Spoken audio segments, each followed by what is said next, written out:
Lorsque l'on tombe malade dans la zone de Souloufeta, dans le nord désertique du Niger, c'est à sa porte qu'on va frapper. Cette jeune infirmière gère seule cette case de santé. 2 pièces, une salle de stockage et une autre pour les consultations qu'il faut garder ouverte pour avoir de la lumière. Il n'y a pas d'électricité. On a besoin de matériel médical ici. Par exemple, des pansements, une balance pour peser les patients, rien que ça. Souvent, je ne peux rien faire pour eux. Je les ausculte seulement.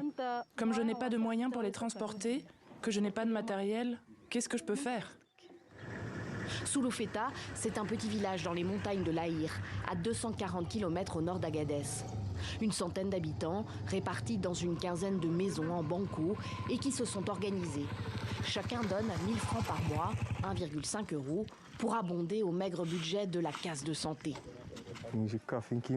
Quand tu cotises et que tu paies 1 000 francs par mois, on te donne des médicaments quand tu en as besoin. On collecte l'argent auprès de tout le monde et on achète des médicaments. Mais c'est insuffisant, parce que les gens sont pauvres et n'ont pas tous les moyens de contribuer. Ils font de leur mieux. Souloufeta n'est à vol d'oiseau, pas très loin du centre de santé le plus proche, à Iferouane, à 7 km de là. Mais ici, les distances se comptent plutôt en temps et en obstacles à franchir. Azori Laou est ambulancier depuis 5 ans pour le centre de santé et souvent, des patients meurent dans son véhicule, pourtant tout terrain. Il y a un sérieux problème de route, un manque de route. C'est ça notre problème. Je vous jure que je suis obligé de changer les pneus tous les 10 jours à cause des pierres et de l'état des routes.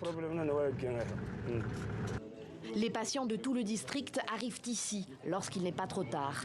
Et en cas de besoin, ils sont orientés vers les hôpitaux les plus proches, à Arlit et Agadez, respectivement à 5 heures et 9 heures de piste.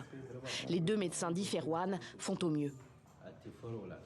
À notre niveau, on met le malade en condition avant de l'envoyer, mais quand même attendre 5 heures de temps, 9 heures, 10 heures sans soins, vous voyez ce que ça pourrait faire comme en tout cas dégâts. Les autorités sanitaires régionales et locales tentent de faire entendre leurs besoins. L'OMS juge la situation du secteur de la santé au Niger préoccupante, avec un taux élevé de mortalité, notamment maternelle, et une forte disparité entre zones rurales et urbaines.